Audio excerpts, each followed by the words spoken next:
Es el momento ahora de estudiar la palabra del Señor y bueno, yo espero y deseo que la palabra que voy a compartir esta tarde con todos ustedes sea de bendición. Saben que este mes de enero hemos decidido dar un énfasis al tema de las buenas obras o de las buenas acciones.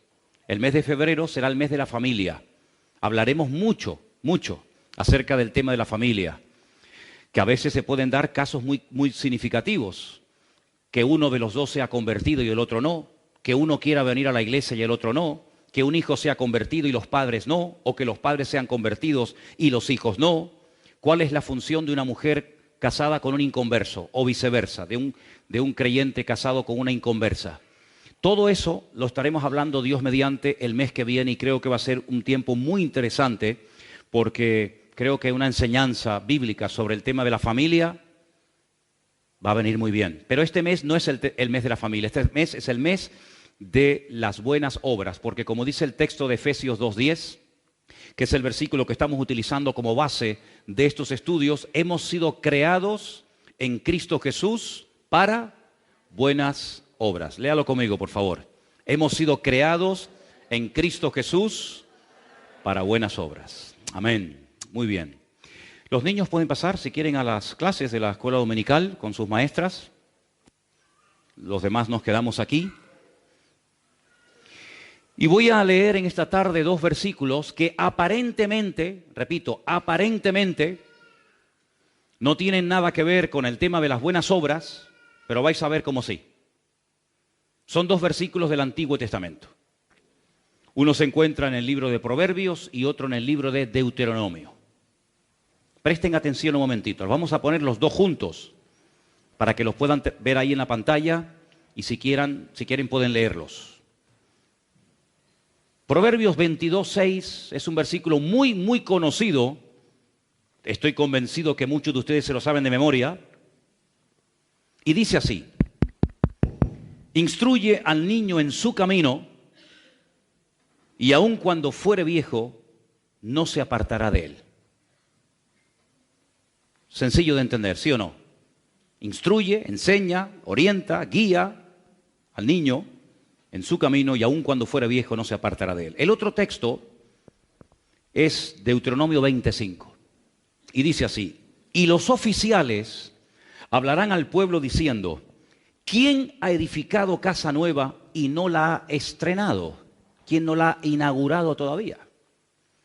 Dice, vaya, vuélvase a su casa, no sea que muera en la batalla y algún otro la estrene o la inaugure. ¿Por qué he escogido, antes de entrar en el tema de las buenas obras o de las buenas acciones, estos dos versículos que aparentemente no tienen nada que ver? Miren, la palabra instruir en hebreo es la palabra janoj.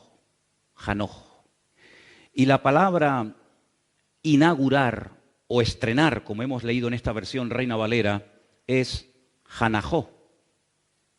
Es decir, que la raíz de la palabra instruir y la raíz de la palabra inaugurar o estrenar es exactamente la misma. Claro, uno se queda sorprendido porque uno dice, bueno, ¿y qué tiene que ver instruir con inaugurar o estrenar algo? En español como que no pega, ¿no? Como que son dos cosas totalmente opuestas.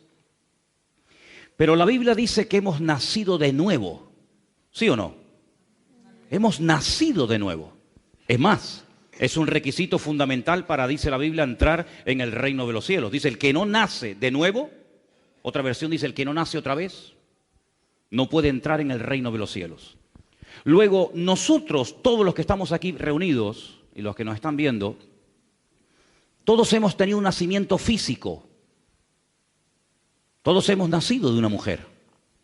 Unos en un lugar, otros en otro lugar, otros en una edad, otros en otra edad. Pero todos tenemos en común que hemos nacido igual, de una mujer. Nadie ha venido a este mundo de una forma diferente. Pero ese nacimiento no es suficiente para poder disfrutar de la bendición de Dios en nuestra vida. Ese es un nacimiento que nos introduce en el planeta Tierra, en la realidad natural, en la cual estamos viviendo hoy en día. Pero el Señor pide otro requisito a ese nacimiento, que es nacer, pero del Espíritu, espiritualmente hablando. Claro, la primera vez que encontramos esta enseñanza en el Nuevo Testamento, el Señor se la está dando a un personaje llamado Nicodemo, que dice que era un rabino muy famoso y muy conocido y reconocido entre los judíos. Y él se queda sorprendido, casi diríamos con la boca abierta, porque dice, ¿cómo? Nacer de nuevo. Es un concepto revolucionario. Es decir, tú dices que si no vuelvo otra vez a meterme en el vientre de mi madre, ¿no puedo entrar en el reino de los cielos? No entendía nada. Y el Señor Jesucristo le dice, ¿y tú eres maestro de Israel y no entiendes esto? Como diciendo, pero si esto lo tienes que tener ya más que sabido. El que no nace de nuevo no puede entrar, ni disfrutar, ni ver el reino de los cielos. Entonces, cuando nacemos de nuevo, que es cuando le entregamos nuestra vida al Señor Jesucristo, eso es la conversión, ¿verdad? Es pasar de muerte a vida. Nuestro cuerpo sigue teniendo exactamente la misma edad que tenía antes de aceptar al Señor. Si usted se convirtió con 30 años, tú te conviertes, le entregas tu vida al Señor y sigues teniendo 30 años. Si tenías canas, las seguirás teniendo o más. Si eras alto o bajo, hombre o mujer, sigues siendo naturalmente, físicamente el mismo, por fuera igual. Pero se produce algo en tu interior que la Biblia lo llama el nuevo nacimiento. Porque la Biblia dice que el ser humano está compuesto por espíritu, alma y cuerpo. Hombre, explicar lo que es el cuerpo me parece a mí que es perder el tiempo, porque vamos, es evidente lo que es el cuerpo, y para lo que sirve, y para lo que no sirve. Si quieres memorizar cosas, aprobar un examen, hombre, puedes tener unos músculos muy desarrollados, y puedes tener una vista como un lince, y puedes tener, no sé, unos pulmones extraordinarios, y puedes tener unas piernas, lo que tú quieras, pero si quieres memorizar, tu parte física no te sirve, porque la parte física del hombre no ha sido diseñada por el Creador para memorizar, ni para recordar, sino hay otras partes del cuerpo humano, ¿verdad?, que han sido creadas y diseñadas para recibir ese tipo de información y luego recordarla y luego explicarla o compartirla. Si quieres expresar una emoción, un sentimiento de tristeza, de gozo, de alegría, de desánimo, de derrota, de victoria, los ojos, los oídos, la boca, las manos no te sirven de nada. Hay otra parte que no se ve, algo abstracto, pero amigo, cuando estás triste, tú sabes que estás triste. Y cuando estás animado, tú sabes que estás animado. No puedo mostrar mi ánimo, no lo podemos pesar, no lo podemos medir, no lo podemos oler, pero es una realidad increíble, ¿no? Total. Luego hay muchas partes del ser humano que son tan reales como las visibles, que no se pueden ver, pero son reales. Los recuerdos son reales. Podemos recordar muchas cosas, podemos memorizar otras, podemos incluso darle rienda suelta a nuestra imaginación. Y nadie, el que está a tu lado, ni se entera lo que estás pensando o lo que te estás imaginando. Los sueños son a veces tan reales como la vida misma. Cuando la Biblia habla de sueños y de visiones, habla de conceptos que van fuera de lo sensorial, fuera de lo natural, fuera de lo medible y pesable, ¿verdad? Pero sin embargo son cosas reales. De hecho, la Biblia está llena de hombres y de mujeres que tuvieron encuentros con ángeles y tuvieron visiones y tuvieron sueños, etcétera, etcétera. Algunos falsos y otros verdaderos. Ahora, cuando vamos a la palabra del Señor, nos encontramos que nuestro espíritu, cuando acepta al Señor, dice que vuelve a la vida. Hay un versículo en Efesios capítulo 2 que dice, Él os dio vida cuando estabais muertos.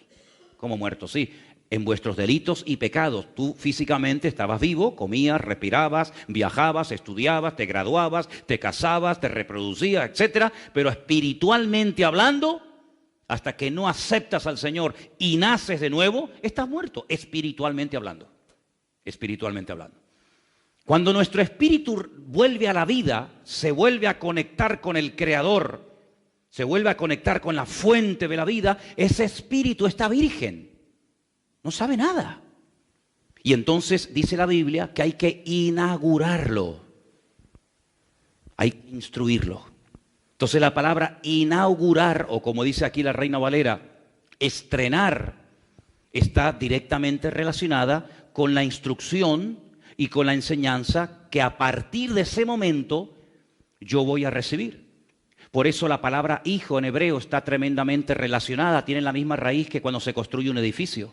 Porque en vez de construir un edificio de cemento, de arena, de piedras y de bloques, estoy construyendo una vida. ¿Y cómo construyo una vida? Con la enseñanza, con la instrucción, con la sabiduría y con todo el conocimiento que a lo largo de nuestra vida vamos a poder desarrollar para conocer mejor al Señor. El conocimiento que adquirimos a lo largo del tiempo no es para ser más salvo o menos salvo que fulano o mengano, no. Sino que el conocimiento me ayuda a conocer a mi Dios, a saber lo que le gusta y lo que no le gusta. Es como cuando te casas con una persona, puedes conocer mucho de él o de ella, pero realmente hasta que no convives, no te das cuenta realmente cómo es la realidad de esa persona. Cuando tú naces de nuevo, tú has conocido un aspecto de la naturaleza, de la esencia de Dios, como es el amor, como es la misericordia, pero poco más conoces. Pero según vas tú abriendo tu corazón, según tú vas profundizando en la palabra, según tú te vas metiendo en la escritura, según tú te vas dejando instruir, pues entonces se van inaugurando áreas de tu vida que tú ni conocías que estaban ahí. Y por eso una de las instrucciones y una de las enseñanzas que nos va a ayudar a construir una vida equilibrada y una vida sana es precisamente este tema que estamos tocando en este mes, el tema de las buenas obras, el tema de las buenas acciones. En la Biblia hay un personaje llamado Santiago, tenemos una carta de él en la Biblia, que es el enemigo número uno en contra de la fe religiosa. En contra de aquella persona que presume de tener fe, pero luego no hace nada con la fe. Santiago es una persona que parte de la base de que esa persona que dice que tiene fe ya es una persona que ha conocido al Señor, que ya ha nacido de nuevo, que ya sabe de lo que va el Evangelio y de lo que no va. Pero se ha estancado en su crecimiento, no ha crecido, no ha madurado, no se ha desarrollado y por eso, como dije hace unas semanas atrás, no hay una pelea, no hay una competición entre lo que dice Pablo y lo que dice Santiago, no, sino que uno parte de cero y el otro parte de una persona que supuestamente dice que ya es cristiana, nacida de nuevo. Y a esa persona que dice que es cristiana, tendrás que demostrarlo. Claro, Dios ve los corazones. Jamás el Señor le dijo a nadie, Cristo jamás le dijo a nadie, tienes que hacer frutos, obras, acciones que demuestren que estás arrepentido. ¿Por qué? Porque Él sabe si estás o no estás arrepentido. Él sabe si quieres o no quieres cambiar o crecer. Él sabe perfectamente porque Él dice en la Biblia que el Dios, el Señor, no mira la apariencia exterior, sino Él mira el corazón. ¿Cuántos dicen amén?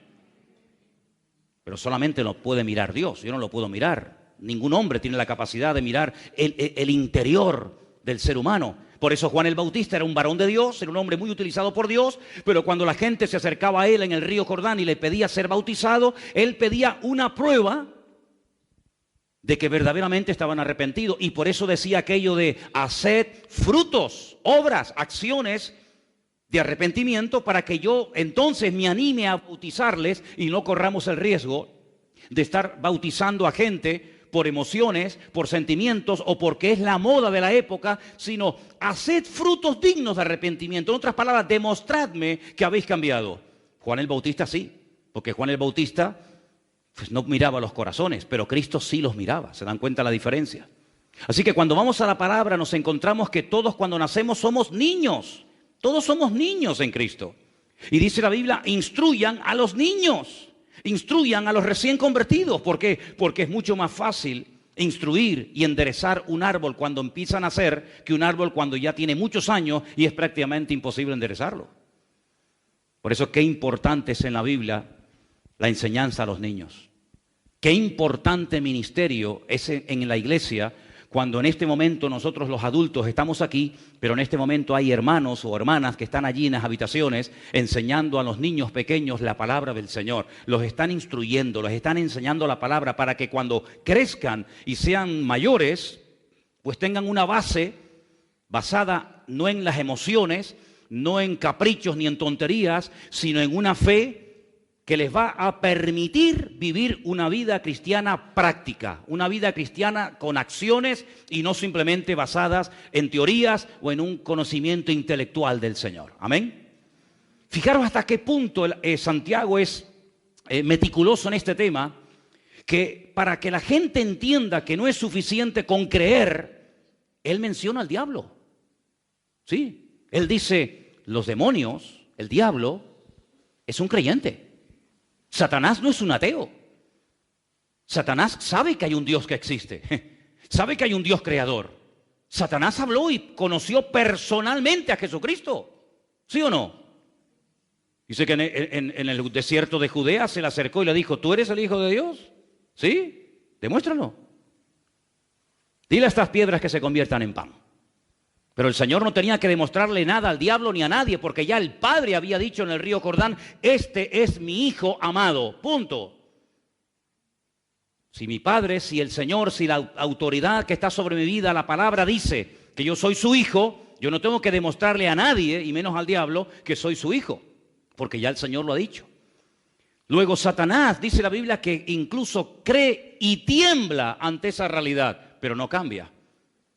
Entonces Santiago dice que para verdaderamente vivir una vida cristiana victoriosa, uno tiene que creer, pero practicar lo que uno dice que cree. Y hay dos personajes que él menciona.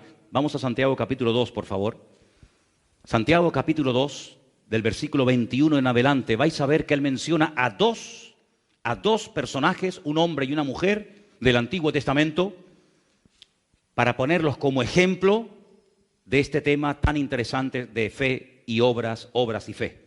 Versículo 21 dice, ¿no fue justificado por las obras Abraham nuestro padre cuando ofreció a Isaac su hijo sobre el altar?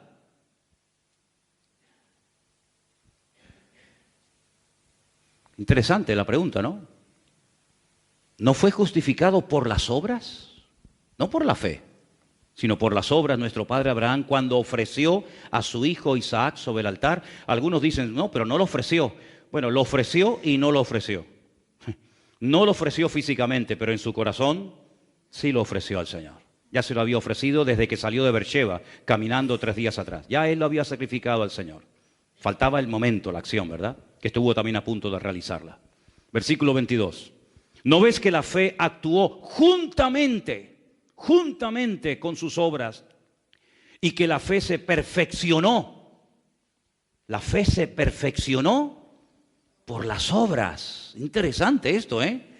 Si quieres tener una fe que va en aumento, una fe de calidad, una fe genuina, una fe perfeccionada, bueno, pues es por las obras.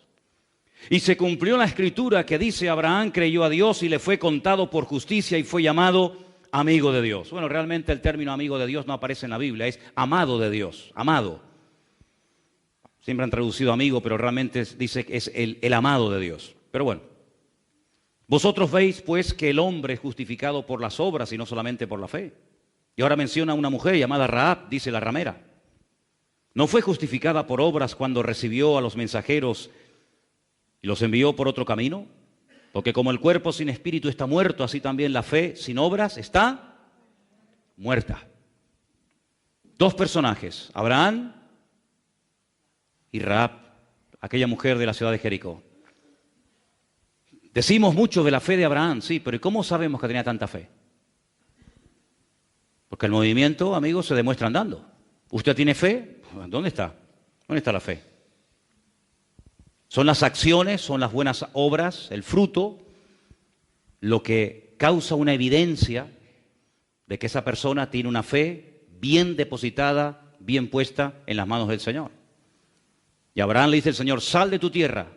Y Abraham dice, ¿y por qué? ¿Para qué? ¿Y a dónde voy? Nunca. Dios me dice que me vaya y me voy.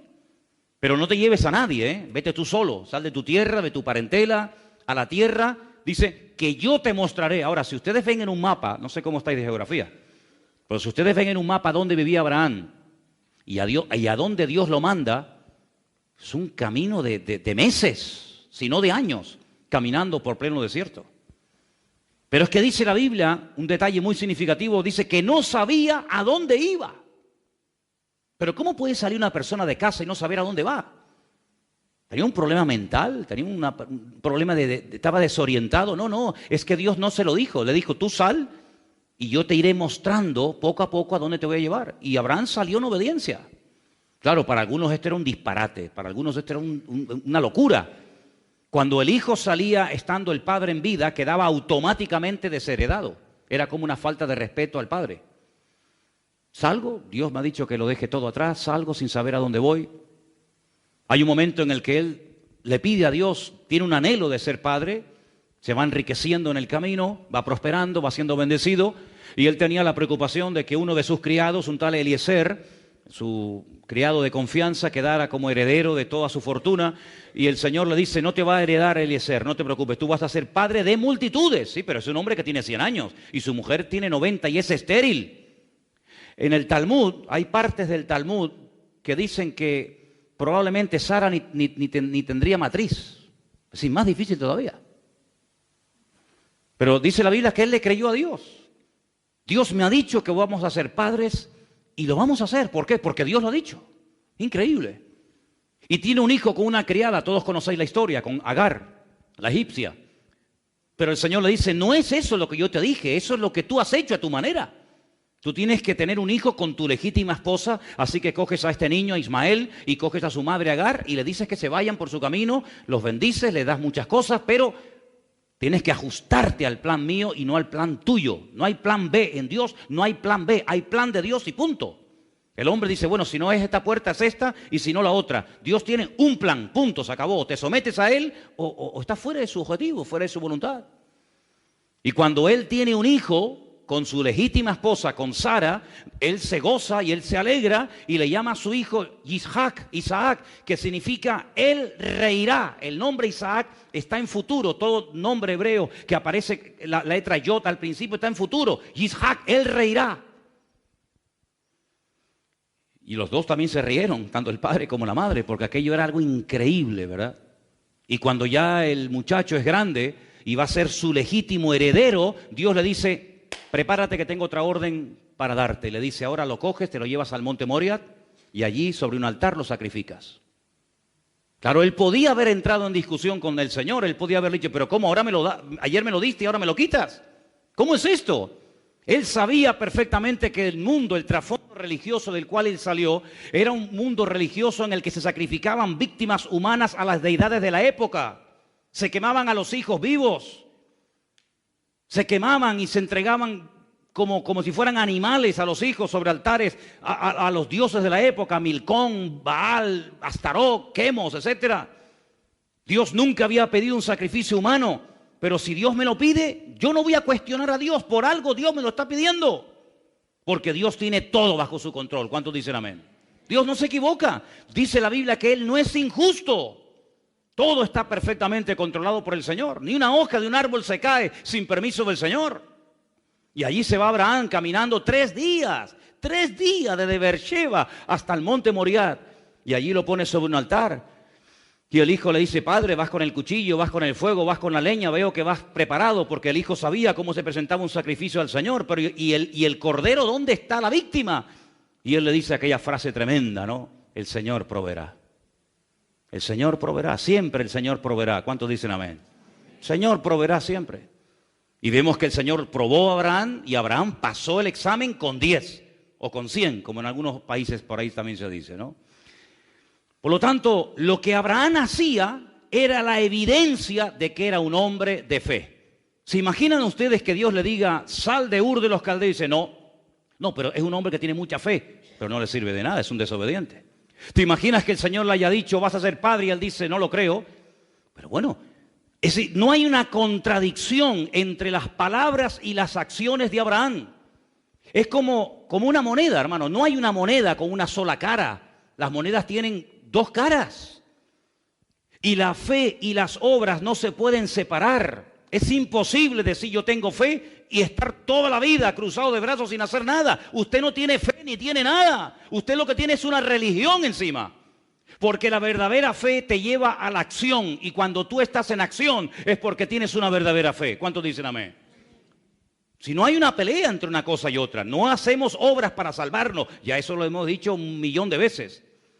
Pero como resultado de que yo soy salvo, como resultado, como evidencia de que yo he aceptado al Señor, en mi vida se va a notar, tarde o temprano, en mi familia, en mi economía, en todas las áreas de mi vida, se va a notar que la bendición de Dios está conmigo y que no hay una contradicción entre una cosa y otra, entre lo que digo y entre lo que hago o dejo de hacer.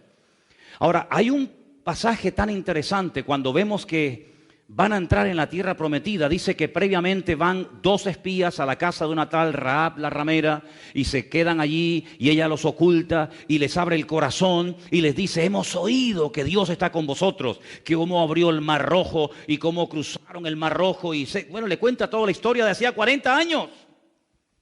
Y es interesante notar porque hay un momento en el que en el libro de Josué dice que Jericó estaba cerrada, bien cerrada, eso dice, estaba cerrada, bien cerrada a causa de los hijos de Israel. Estaba cerrada porque tenían miedo. Porque si no tuvieran miedo, ¿para qué cierran la puerta? Si no tuvieran miedo, ¿para qué levantaron una doble muralla? Había un círculo concéntrico, una muralla por fuera y otra muralla por dentro. ¿Para qué tanta seguridad? ¿Para qué tanta protección? Porque tienen miedo. Porque saben que los hijos de Israel están fuera y que el Señor ha dicho que les va a entregar aquella tierra. Y Rahab dice: como sabemos lo que va a pasar, yo lo único que les pido, que cuando ustedes entren a tomar posesión de la tierra, se acuerden de mí y de mi familia.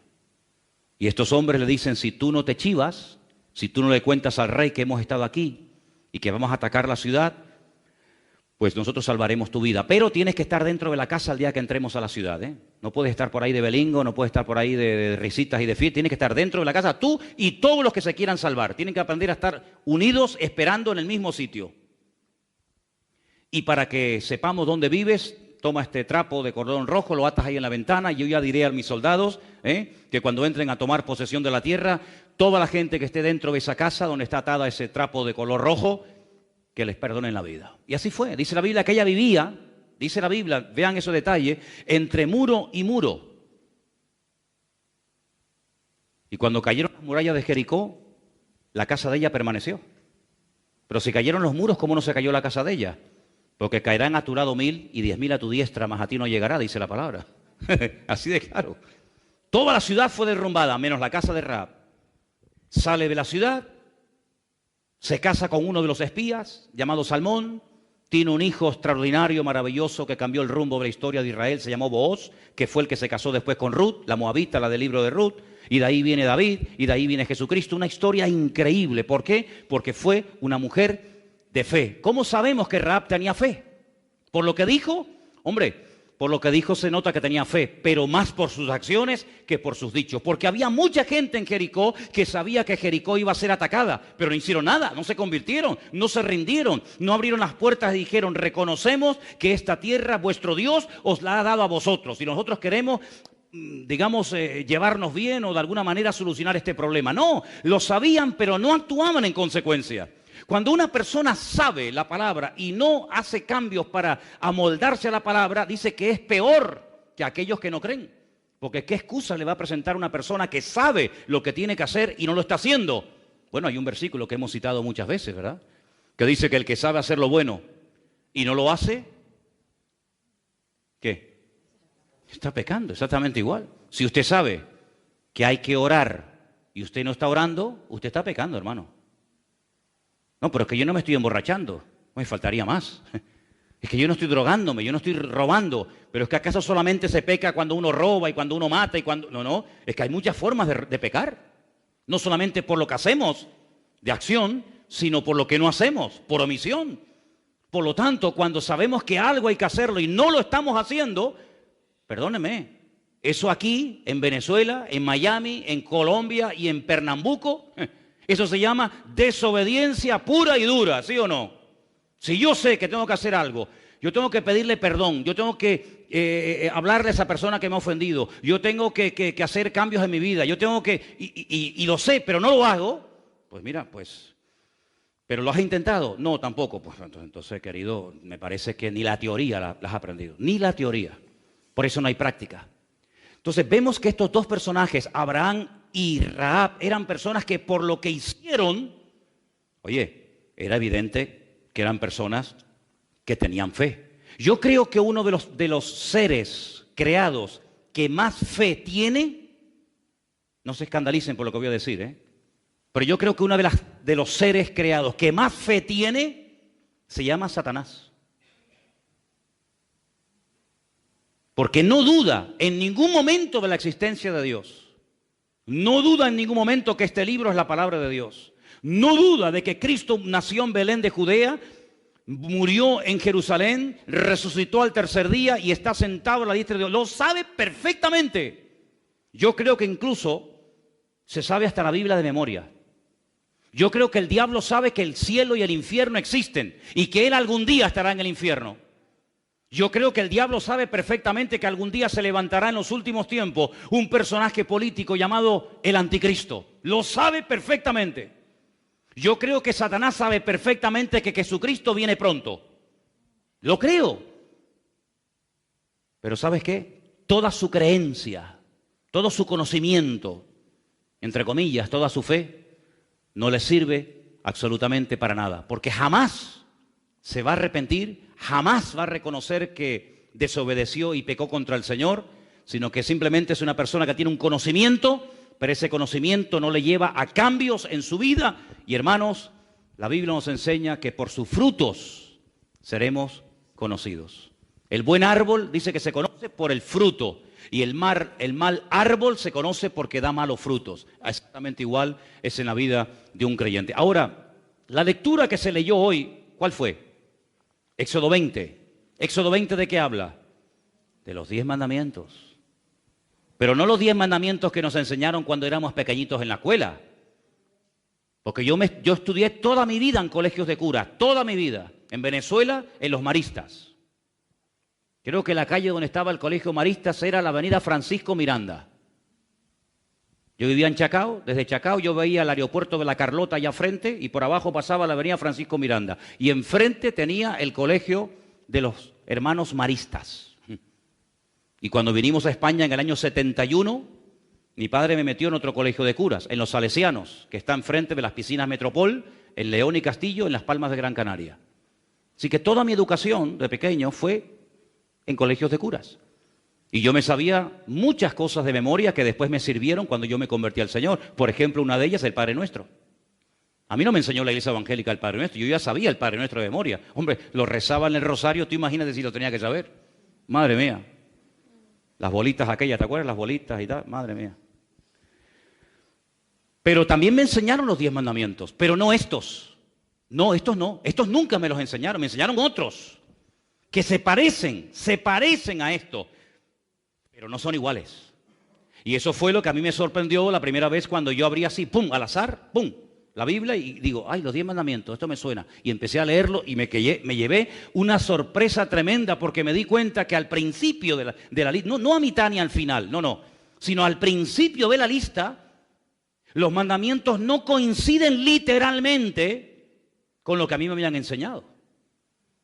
Y vamos otra vez a volver a esta porción de la Biblia que se leyó esta tarde, precisamente, que está en Éxodo capítulo 20. Y dice el versículo 1, habló Dios. Cuidado, es Dios el que está hablando aquí, ¿eh? Habló Dios todas estas palabras diciendo, yo soy el Señor tu Dios, que te saqué de la tierra de Egipto, de la casa de servidumbre. Primer mandamiento. Versículo 3, no tendrás dioses ajenos delante de mí. Fíjate, me llama la atención la palabra ajenos. No se toca lo ajeno, no se puede desear lo ajeno. En este caso, no tendrás dioses ajenos. No tienes nada que ver con esos dioses. No te harás imagen, ni ninguna semejanza de lo que está arriba en el cielo, ni abajo en la tierra, ni en las aguas debajo de la tierra. No te inclinarás a ellas, ni las honrarás, porque yo soy el Señor tu Dios, fuerte, celoso, que visito la maldad de los padres sobre los hijos hasta la tercera y cuarta generación de los que me aborrecen. Yo esto, hasta los 17 años, nunca lo había leído en mi vida, nunca, jamás. Los otros sí, los otros ya más o menos los conocía. Pero hasta que yo abrí una Biblia por primera vez en mi vida a los 17 años de edad, yo esto no lo había leído ni oído en mi vida. Eso de que yo no me puedo postrar ante imágenes, que no puedo hacer imágenes, que no puedo honrarlas, es que era todo lo contrario a lo que yo practicaba. Y no es que fuera muy devoto, pero es que, amigo, lo hacías o lo hacías. Y cuando yo llegué a la palabra de Dios me encontré con este dilema. ¿Esto qué es? Pero claro, automáticamente me vino el pensamiento a la cabeza de que esto era algo que decía la Biblia de los evangélicos, de los protestantes, como se le llamaba en aquella época. Entonces mi madre tenía una Biblia en el cajón y como yo estaba todo el día abriendo cajones para ver si le podía sacar algo y venderlo por ahí o lo que fuera, pues abriendo los cajones me encontré un día un libro negro y ponía Santa Biblia, Nácar Colunga. Y entonces busqué más o menos la misma página o capítulo y comencé a comparar. Y la única diferencia que noté entre la Biblia que yo llamaba católica y la Biblia que me habían regalado en una iglesia evangélica es que en esta pone la palabra Jehová y en esta ponía Yahvé. Digo, bueno, yo me llamo José Manuel, si usted me quiere llamar José, me puede llamar José o me puede llamar Manuel. Entonces aquí le llamarán Yahvé, aquí le llamarán Jehová, pero es el mismo, ¿no?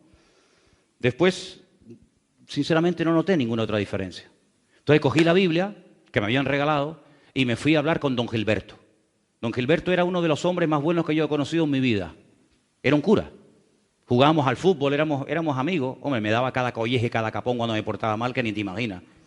Yo porque tengo todavía algo de pelos, pero si fuera calvo tendría la cabeza como la luna, así toda llena de agujeros, ¿no? De los capones que me dieron. Y le dije, don Gilberto, el domingo estuve en una iglesia evangélica, yo hice así por si acaso me daba, y me regalaron esta Biblia y he leído los 10 mandamientos y veo que no coincide uno con otro. Y ahora estoy en un dilema, ¿qué hago? Y me dijo, bueno, mirando así para los lados, por si acaso, dice, si en algún momento de tu vida te encuentras en una encrucijada que no sabes a quién obedecer, si a Dios o a los hombres, quédate siempre con la palabra de Dios. Le dije, muchas gracias, la cerré hasta ahora que tengo 55 años, amigo, hasta ahora. Descubrí a los 17 años de mi vida los verdaderos 10 mandamientos. Y resulta que son 10. Y podemos dividirlos en 5 y 5, ¿vale? Los primeros 5 mandamientos son mandamientos que tienen que ver con la fe, con nuestra creencia. Somos monoteístas, no somos politeístas, adoramos a un solo Dios y a Él solo adoramos y servimos. Por lo tanto, tener otros dioses sería una contradicción garrafal. Si eres monoteísta, no puedes adorar a nada ni a nadie que no sea tu Dios. Así que los primeros 5 mandamientos nos hablan acerca de nuestra creencia, de nuestra fe. Sí, también hay un mandamiento que tiene que ver con el vocabulario, ¿no? Pero empiezan mandamientos que tienen que ver con la fe, entre los 5, uno con el vocabulario y finalmente el último, el quinto, con la acción. Y los otros 5, del 6 al 10, es al revés. Hablan primeramente de la acción, después pasa por el vocabulario y finalmente termina por algo de fe. Es decir, esos 10 mandamientos me hablan de que yo tengo una relación y tengo una responsabilidad con mi Dios. Y los primeros 5 mandamientos me conectan con mi fuente, con mi creador, con mi Señor. Pero cuidado, cuidado. Yo no estoy viviendo en el cielo en este momento, yo estoy viviendo aquí en la tierra. Y los otros 5 mandamientos me conectan con la realidad en la cual vivimos hoy en día, con la dimensión en la cual vivimos, que es una dimensión material, de espacio y de tiempo. Así de claro. Y los otros 5 mandamientos no hablan de mi relación con Dios, sino hablan de mi relación con los semejantes. Y por eso si un vecino o un hermano en Cristo tiene más que yo no puedo tener envidia ni codiciar lo que él tiene, sino tengo que gozarme en lo que Dios le ha dado a él. Y no puedo codiciar y no puedo anhelar lo que tiene el otro, ni robarlo, ni insultarlo, ni matarlo, porque unos me conectan con Dios y otros me conectan con los hombres. La fe, en cierto sentido, me ayuda a estar por encima de los problemas de la vida. Me eleva, los otros 5 me bajan. Y uno dice, pero esto es como una especie... No es ninguna contradicción, es la realidad de la vida. Pero si yo no cumplo los primeros 5 mandamientos, ¿cómo voy a poder cumplir luego con las acciones prácticas? Es imposible. ¿Cómo no se te van a ir los ojos? ¿Y cómo no vas a desear? ¿Y cómo no vas a envidiar? ¿Y cómo no vas a matar en tu corazón a otras personas? ¿En base a qué no haces lo malo? En base a los 5 primeros mandamientos que me dicen que mi Dios es mi cobertura, mi autoridad y mi Señor. Y por eso actúo en consecuencia. No porque soy una persona religiosa, sino porque entiendo que si yo me acerco a Dios, el Señor, tarde o temprano, me va a poner en una realidad donde tengo que demostrar. No con palabras, porque el mundo no ve las palabras, el mundo ve las acciones. En la iglesia se le da mucha importancia a lo que decimos. Por eso cuando alguien ora ¿verdad? Cuando alguien predica, cuando alguien da testimonio. Generalmente todo lo que se suele hacer en la iglesia tiene que ver con las palabras, generalmente. Si yo tomo un testimonio de un hermano o de una hermana ahora que quiere subir aquí a compartir un testimonio, son palabras. Sí, muy bien. La lectura que hemos tenido son palabras. Lo que hemos cantado son palabras con música. Lo que estoy haciendo ahora, bueno, estoy predicando, son palabras. Pero de la puerta para afuera, el mundo está harto de palabras. En el mundo el tema de las palabras ya no funciona. Ya la gente no le cree a nadie. Ya la gente no le cree a los políticos. Ya la gente ha perdido la fe en las palabras, porque han sido tantas veces engañados que ya la gente perdió la fe en las palabras. Ahora, allá afuera, podríamos decir que allá afuera, los otros 5 mandamientos del 6 al 10 me vienen de perla porque es la vida práctica. Y de la puerta para adentro es la vida, entre comillas, teórica, donde aquí todos somos buenos, pero donde hay que demostrar que somos buenos y creyentes, no aquí adentro, sino es allá afuera. ¿Cuántos dicen amén? ¿Es así? Así de claro. Y por eso en los 10 mandamientos encontramos estas dos caras de la moneda y encontramos cómo el Señor me permite acercarme a Él, pero acercarme a Él ¿para qué? ¿Para que me vaya bien en la vida? Bueno, sí, pero no solamente para que me vaya bien en la vida, sino para poder vivir en victoria bajo la presión en la que nos encontramos diariamente, unos más y otros menos, pero es la realidad en la cual vivimos nosotros hoy en día. La petición que les pedí el otro día referente al local, ¿os acordáis? ¿Sí o no? Eso es estar bajo presión. Eso es una presión sobre uno tremenda. Pero hoy tengo una noticia buenísima que compartirles. Que Dios tiene todo el control, que Él es nuestro pastor y que Él suplirá todo lo que nos haga falta y que no tiene más o menos poder por el número de las personas que somos o dejamos de ser, sino que Él está sentado en su trono. Y dice la Biblia, y nadie nos podrá hacer frente en todos los días de nuestra vida, porque como estuve, estaré y estaré contigo todos los días hasta el fin del mundo. En otras palabras, la realidad del mundo es tremenda. Es presión, son tentaciones, son calumnias, son mentiras, son desánimo, es cansancio, es la edad, no sé qué, todo lo que tú quieras. Pero la otra realidad nos dice que cuando ponemos nuestra fe y nuestra confianza en el Señor tiene todo bajo su control y podemos dormir en paz. Y claro, yo soy humano. ¿O no sabían que yo soy humano? Bueno, después les dejo que me toque un poquito, sin pasarse. Soy humano y a veces me entran miedos. Sí, sí. Bueno, leía estos días, estoy leyendo las cartas o los libros de Crónica y dice que Josafat tuvo miedo. Yo digo, Señor, si Josafat tuvo miedo, ¿cómo no voy a tener miedo yo? Y David tuvo miedo y David dijo, me voy a vivir con los filisteos porque este hombre es tan malo que un día me va a terminar matando. Si David tuvo miedo, si el Señor estuvo triste hasta la muerte y pidió oración, ¿cómo no voy a estar yo en un momento determinado triste o preocupado o decir, Dios mío, ¿qué va a pasar? Y esto y lo otro. Pero gloria al Señor, que el Señor, aquel que dijo orar por mí y que estuvo triste, se metió en el huerto de Getsemaní, oró y cuando vinieron a buscarlo no salió corriendo como las ratas, sino dijo, yo soy.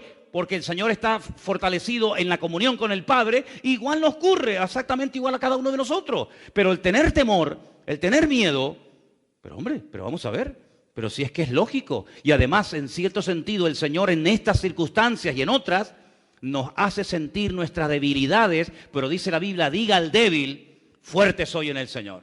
Así que yo creo, aunque tal vez no lo veamos claro y no lo entendamos ahora, que estamos a punto de ver el milagro más grande en nuestros 15 años de historia como iglesia. De verdad lo creo.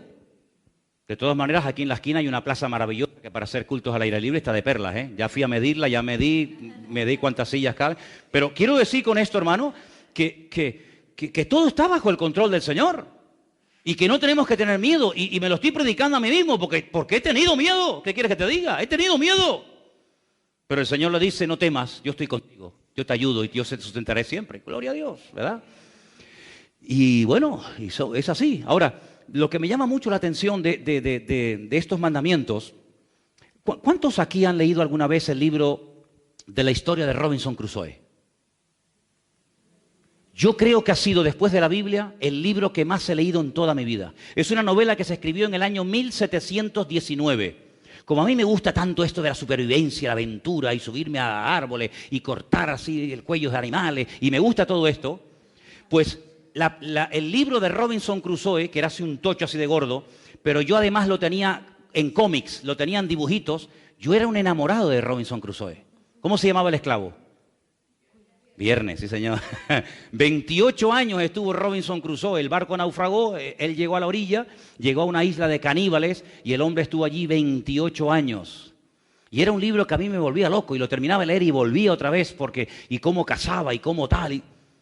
Pero ¿saben qué, hermanos? Eso es una novela. La vida cristiana no es como la de Robinson Crusoe. La vida cristiana, el Señor tarde o temprano nos va a poner en contacto con la realidad. Y para que vean lo que les estoy hablando, lo real que es, ¿han leído alguna vez el pasaje del Señor en el monte de la transfiguración? ¿Sí o no? Yo solamente estuve una vez en ese monte. He ido muchas veces a Israel, ustedes lo saben, pero solamente una vez me dijeron, ¿te gustaría subir al monte Nebo? Digo, ¿y eso qué es? Dice, hombre, el monte Nebo es el monte de la transfiguración. Digo, qué bueno, vamos. Entonces cruzas todo el valle de Meguido. No sé, no les prometo nada, pero si podemos, subiremos ahora en febrero. No les prometo nada, pero vamos a ver si podemos ir. Y en ese monte, dice la Biblia que subió con 3 discípulos. ¿Quiénes eran? Los de siempre, ¿no? Los más cercanos. Los más cercanos son los que mejor comían, los que más veían del Señor, lógico. Sí, el otro está allí en la... Pedro, Jacobo y Juan. ¿A quién vieron? Vieron a Elías. Vieron a Elías. Tú sabes que hasta el día de hoy, muchos rabinos judíos oran para que se les presente el profeta Elías. ¿Qué te parece, amigo? Tú sabes que la experiencia más grande que se puede tener dentro del judaísmo, o una de las experiencias más grandes que se puede tener dentro del judaísmo, es que el profeta Elías se te presente y te dé lecciones de Torá. Y una cosa de loco, ¿no? Pues ellos lo vieron, y no lo vieron allí, vieron a Elías. Muchacho, Elías. ¿Y saben a quién vieron? A Moisés. ¿Sabes que cuando un judío menciona el nombre Moshe, dice Moshe Rabenu? Moisés nuestro maestro. Cuando dicen Abraham, dice Abraham Avinu, nuestro padre. Cuando dice Moisés, dice Moshe Rabenu, nuestro maestro. Es una figura tremenda. El Señor lo tuvo hasta que enterrar, porque dice para que no terminaran adorándolo los judíos, imagínate. Pues lo vieron a los dos, a Elías y a Moisés. Y vieron al Señor de una forma, se transfiguró. Es como cuando un gusano se hace la metamorfosis y se convierte en mariposa. Vieron al Señor de una forma diferente. Dijeron, Señor, esto es la gloria. Es como si ya hubiéramos llegado a la gloria. Y Pedro le dijo al Señor, Señor, vamos a hacer unas casitas. Es que Pedro es mucho, ¿eh? Pedro es mucho, ¿eh? Llegamos al cielo y vamos a hacer una casita. Entonces, ¿para qué llegamos al cielo? Vamos a hacer unas casitas. No, pero fíjate lo que dice. Dice, una para ti, otra... Se olvidó de los hermanos y todo. ¿A mí qué me da? Y el Señor dice, no, fuera. Cuando bajan de la montaña con aquella experiencia que Pedro cuando es anciano la comenta en una de sus epístolas, dice, nosotros le vimos en el monte y oímos la voz santa y tal. Cuando bajan de la montaña, el Señor dice, ¿hasta cuándo tengo que estar con vosotros, generación incrédula? Ya empiezan otra vez los líos, los follones, los problemas, que el niño es endemoniado, que esto no pudieron sacarle el demonio, que no tienen fe. Y yo digo, Señor, ¿pero para qué bajamos? Con lo a gusto que estábamos allá arriba, bajamos con esta partida de incrédulos aquí otra vez. Esos son los 10 mandamientos.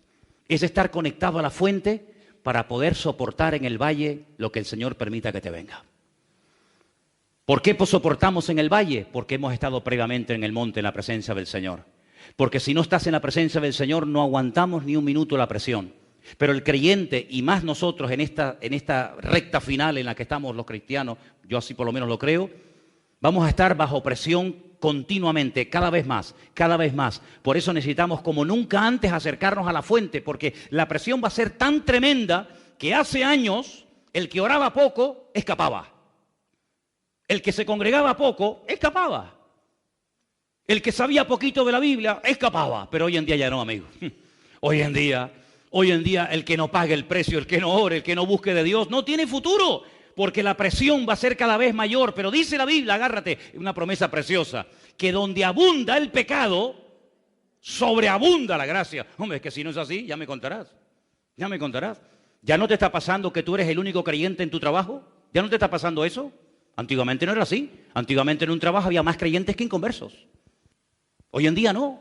Hoy en día puede ser que en tu clase en la universidad, fíjate lo que te digo, seas la única cristiana en toda esa clase, en toda esa universidad, en ese momento. Entonces, Dios mío, yo sola ante 1000. No, tú sola no. Tú y el Señor contigo, dice la Biblia. Entonces, en los 10 mandamientos encontramos, hermano, esta unidad perfecta que tiene que haber entre lo que creemos y entre lo que vivimos, entre lo que creemos y entre lo que practicamos. Ahora, yo les voy a pedir un favor, empezando desde hoy. Yo quiero pedirles, espero que lo recuerden, que durante toda esta semana hasta el próximo domingo, todos los días, lean el capítulo 11 de la carta a los Hebreos. ¿Lo haréis? Vas a tener que hacerlo, porque el que me diga que no el domingo lo subo aquí arriba, vas a tener que leerlo en público, así que tú verás. Todos los que estáis aquí, de aquí al próximo domingo, leer cada día, me da igual si es por la mañana, por la tarde, por la noche, me da igual. Pero no vale, escuchen, no hagas trampa, ¿eh? Hay algunos que dicen, no, yo tengo un móvil con la Biblia hablada. La habéis visto, ¿no? Hebreos 11, se ponen los cacharros aquí y entonces está conduciendo, hablando y le van leyendo. No, eso no vale. No, eso no vale. Tienes que leerlo tú, en alta voz. Hebreos 11, desde el versículo 1 hasta el último versículo. El lunes, el martes, el miércoles, el jueves, el viernes, el sábado y el domingo. Porque vais a ver, y yo les voy a pedir, ¿por qué les pido que hagan esto? Por una sencilla razón. Porque vais a ver todo lo que un hombre y una mujer puede llegar a hacer en la vida teniendo fe en Dios. Todo lo que una persona puede llegar a hacer. Miren, hermanos, hay más cosas que tenemos que hacer que las que tenemos que creer. ¿Me oyó eso? Si ponemos en una balanza lo que tengo que hacer y lo que tengo que creer, lo que tengo que hacer supera por mí lo que tengo que creer.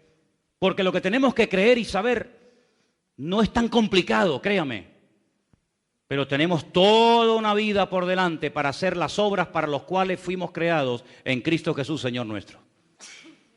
Usted sabe que antes de que el mundo existiera, ya Dios tenía todo preparado para que yo me dedicara durante el resto de mi vida a hacer las obras que ya Él ha hecho de antemano por mí. ¿Qué le parece?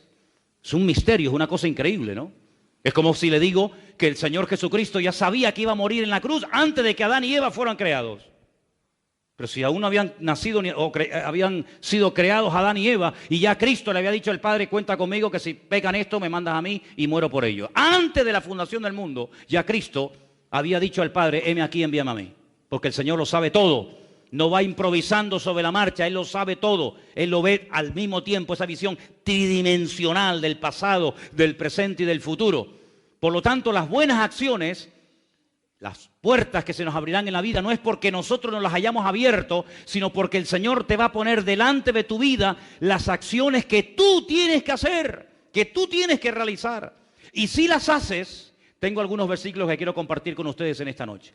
El primero está en Crónicas y lo vamos a leer. Está en Segunda de Crónicas, capítulo 15, versículo 7. Por favor, preste atención. Es un versículo precioso, ya Anderson lo leyó el día jueves aquí, pero yo quiero volver a leerlo porque sé que algunos de ustedes no estaban y es un versículo que deberíamos de hacer lo posible por aprenderlo de memoria. Repito, Segunda de Crónicas 15:7, por favor. Pero esforzaos vosotros y no desfallezcan vuestras manos, pues hay recompensa para vuestra obra. 15:7. 15:7. Léelo otra vez, por favor. Pero esforzaos vosotros y no desfallezcan vuestras manos, pues hay recompensa para vuestra obra. ¿Hay recompensa para qué? ¿Para lo que creo? No. ¿Cuál es la recompensa de creer en Dios? Si yo creo en Dios y me convierto al Señor, ¿cuál es la recompensa de haber creído en Dios? ¿Cuál es? La salvación. Cree en el Señor Jesucristo y serás salvo. Ya está, ya ni más. ¿Sí o no? Creemos, nos salvamos. Hoy estarás conmigo en el paraíso, porque lo que has dicho es una evidencia de que tú crees en mí. Fíjate lo que le dice el ladrón en la cruz al Señor, ¿eh? El ladrón lo crucificaron a la misma hora que a Cristo, a las 7 de la mañana. Era el sacrificio de la mañana. Y el sacrificio de la tarde, la minjá, se hacía a las 3 de la tarde. Y entraba el día de reposo. Había que bajarlos de la cruz, porque eran tan religiosos, ¿eh? No les importaba crucificar a una persona, lo que les importaba era cumplir con el día de reposo. Increíble. Déjate de reposo, que estamos crucificando al Señor, pero tú estás más preocupado en que lleven el día de reposo que en el Señor Jesús que está colgado.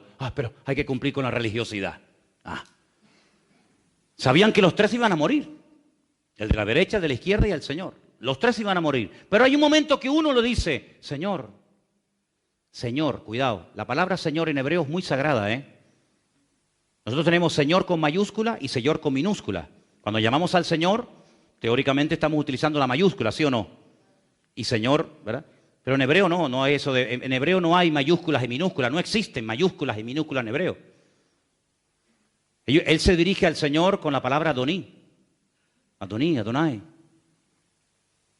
Ay, amigo, era como Abraham llamaba al Señor, Adoní. Acuérdate de mí cuando vengas en tu reino o con tu reino. ¿Que tú crees que va a volver otra vez? Sí. Sí, este hombre cree en la segunda venida del Mesías.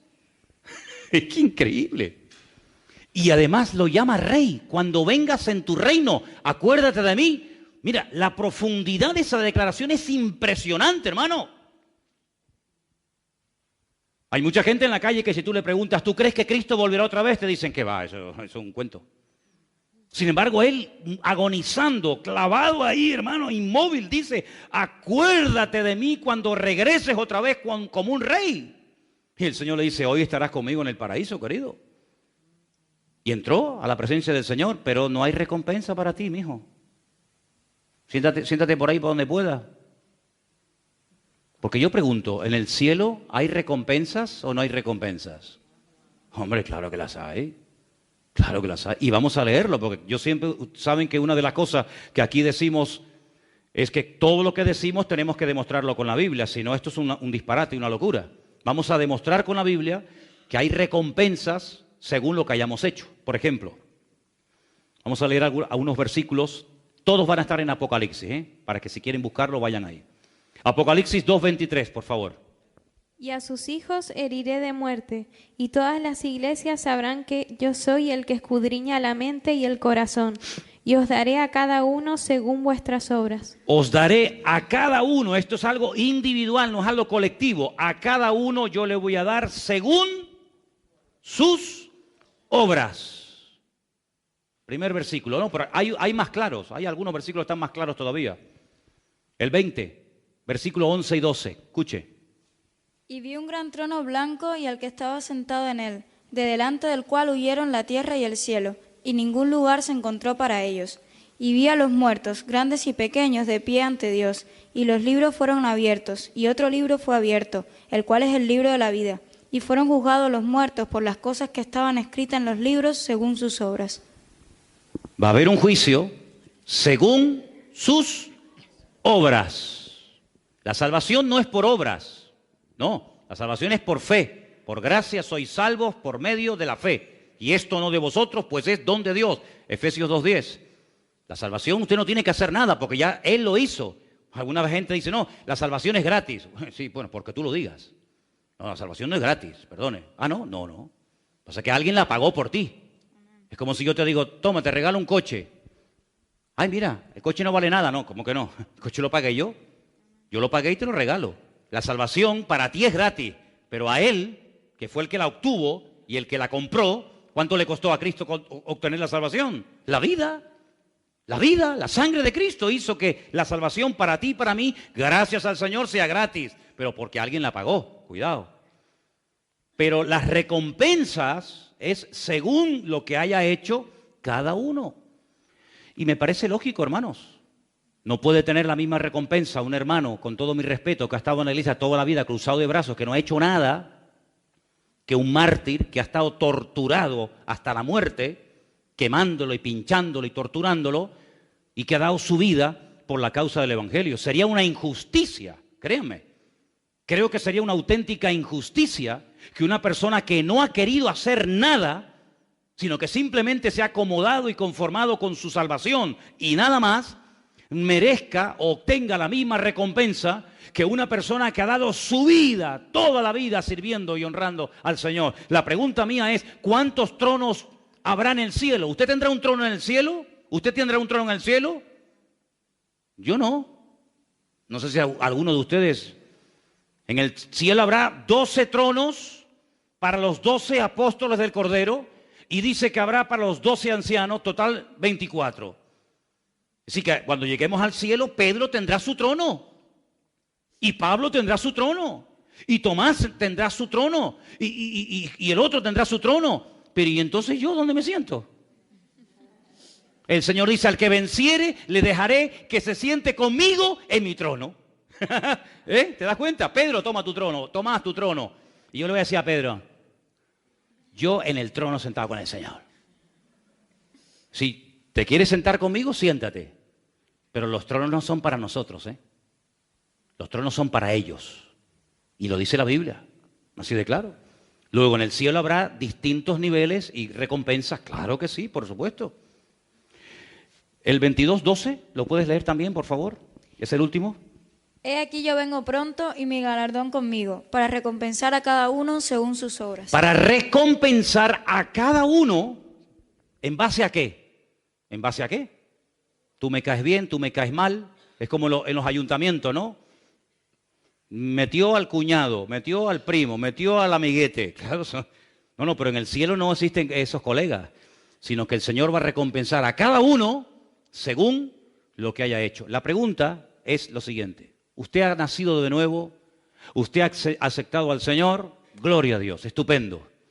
Ahora usted tiene que enseñarle a su ser interior, usted tiene que enseñarle, disciplinar a su alma, disciplinar a su vida interior, a que no se le puede dar todo lo que pide como niño caprichoso, porque dice que el niño consentido avergonzará a su padre y a su madre, ¿verdad?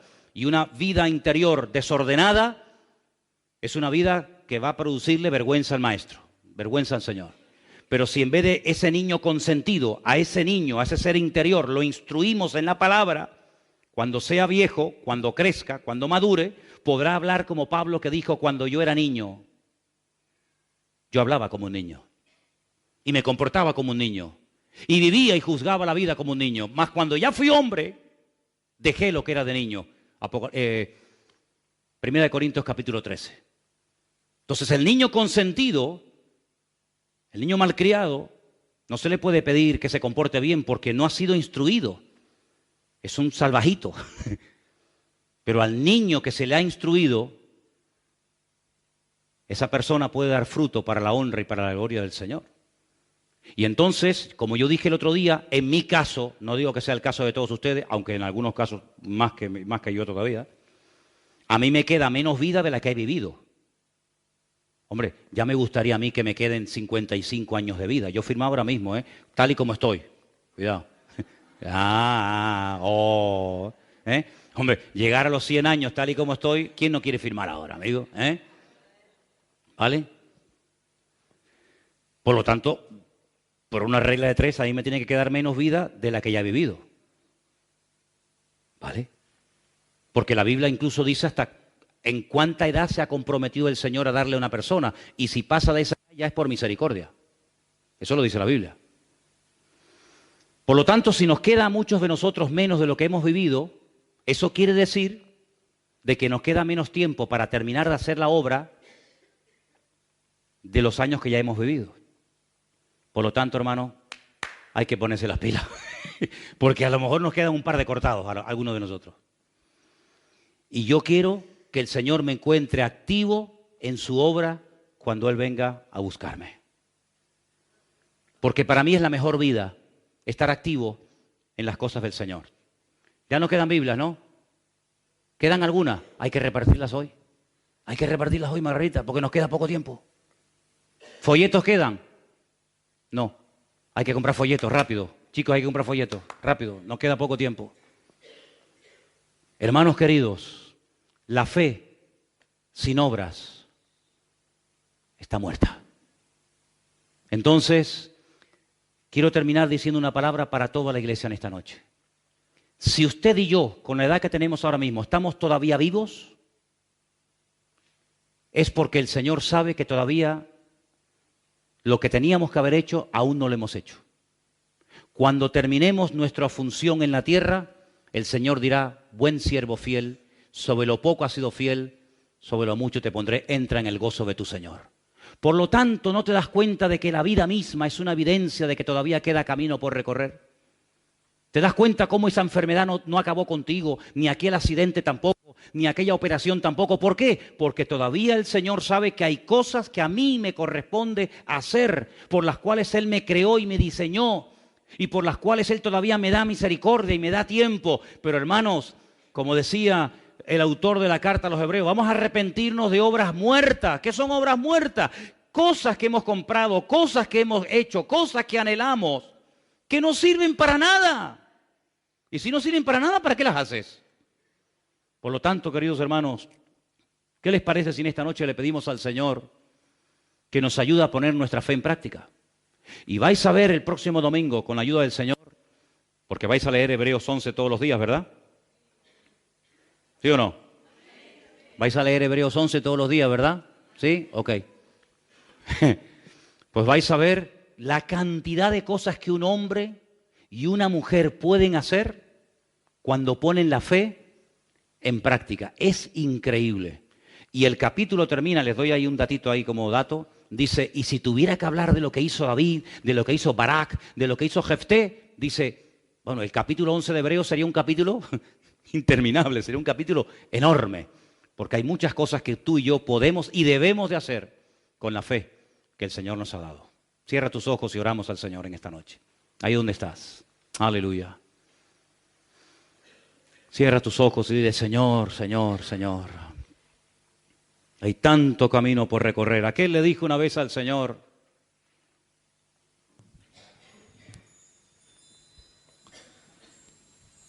le dijo una vez un profeta al Señor, Señor, quítame la vida, me siento solo, incomprendido. Sin embargo, el Señor le dijo al profeta Elías, mucho camino te queda por recorrer. Todavía te queda camino en la vida que hacer. Así que, hermanos queridos, aún nos queda camino por recorrer. Pidámosle al Señor que podamos recorrer juntos, si Él lo quiere, ese camino, y que mutuamente nos ayudemos para que al final podamos decir, Señor, acabé con la obra. Cuando quieras, apaga la lámpara y pasa la página. Pero hermano, cuando se corre en una carrera de relevos, el que corre con el palito, con el relevo en la mano, se lo tiene que dar a otro, si no, ¿para qué corre?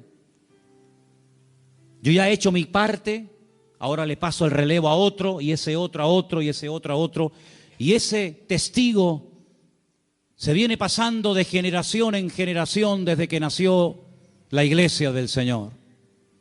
Desde que comenzó a predicarse el Evangelio de la gracia, generación tras generación ha ido pasando el testigo y la responsabilidad del Evangelio a la siguiente generación. Pero ¿quién sabe si en este momento somos una de las últimas o la última generación de creyentes sobre este planeta Tierra? Amados, pidámosle al Señor correr con paciencia la carrera que tenemos por delante, despojándonos de todo peso, del pecado que nos asedia, y pidiéndole al Señor gracia y fortaleza para que podamos con su ayuda y con su bendición terminar la carrera con la bendición de Dios. Aleluya. Te damos gracias en esta noche por tu bendita palabra, Señor. Te damos gracias, Señor, porque sabemos que tú cuentas con nosotros. Y queremos en el día de hoy volver a comprometernos contigo y con tu palabra y decirte, aquí estamos, Señor. Cuenta con nosotros. Úsanos, Señor, en tu reino, en tu obra. Levanta obreros, Señor, porque la mies es mucha, mas los obreros son pocos. Aleluya. Gracias, Señor. Bendito sea tu nombre, Dios. Aleluya. Recibe toda la gloria en esta noche, mi Dios. Nos postramos delante de tu altar y te pedimos fuerzas, sabiduría para seguir adelante y poner en práctica tu palabra, Señor. Ponnos en práctica, Señor. Digno eres.